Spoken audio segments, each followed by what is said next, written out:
भले ही उत्तर प्रदेश में उपचुनाव को लेकर अभी भी तारीखों का ऐलान नहीं हुआ हो, लेकिन इससे पहले ही सीट बंटवारे को लेकर बीजेपी के सहयोगियों ने अपनी मांगे रख दी हैं, जिसने बीजेपी की टेंशन को बढ़ा दिया है। ऐसे में सीट बंटवारे को लेकर यूपी में पेच फंसता हुआ नजर आ रहा है। देखिए ये रिपोर्ट। इस समय उत्तर प्रदेश बीजेपी में सियासी भूचाल आया हुआ है। एक तरफ यूपी में सीएम योगी के खिलाफ कई नेता अपने तेवर तल्ख किए हुए हैं, तो दूसरी तरफ उपचुनाव को लेकर बीजेपी के सहयोगी दल सीट बंटवारे को लेकर सख्त नजर आ रहे हैं। दरअसल उत्तर प्रदेश की 10 विधानसभा सीटों पर होने वाले उपचुनाव को लेकर बीजेपी के सहयोगी दलों ने सीटों की डिमांड शुरू कर दी है। निषाद पार्टी उपचुनाव में अपने कोटे की 2 सीट मांग रही है, जिसमें अंबेडकर नगर की कटेरी विधानसभा सीट और मिर्जापुर की मंझवा विधानसभा सीट है। उपचुनाव में इन्हीं दोनों सीटों पर निषाद पार्टी अपनी किस्मत आजमाना चाहती है, जबकि आरएलडी 2022 में सपा के साथ गठबंधन में रहते हुए मीरापुर और खैर सीट पर चुनाव लड़ी थी,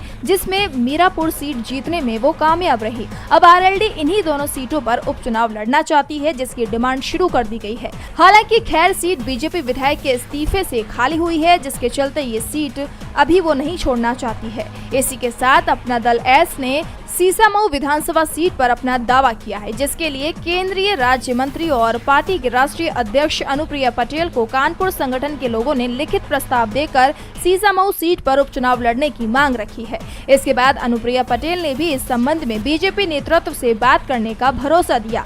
अपना दल की तरफ से तर्क दिया गया कि बीजेपी 25 सालों से सीसामऊ सीट से चुनाव हारती आ रही है। अपना दल इस तरह का परीक्षण रामपुर स्वाटाड़ा सीट के चुनाव में करके देख चुकी है। ऐसे में सीसामऊ सीट पर दलित मुस्लिम समीकरण के सहारे अपना दल एस जीत सकती है। ऐसे में अब सवाल ये उठ रहे हैं कि क्या बीजेपी अपने सहयोगी के आगे झुकेगी या फिर अपने 8 उम्मीदवार उतारकर सहयोगियों को नाराज करेगी।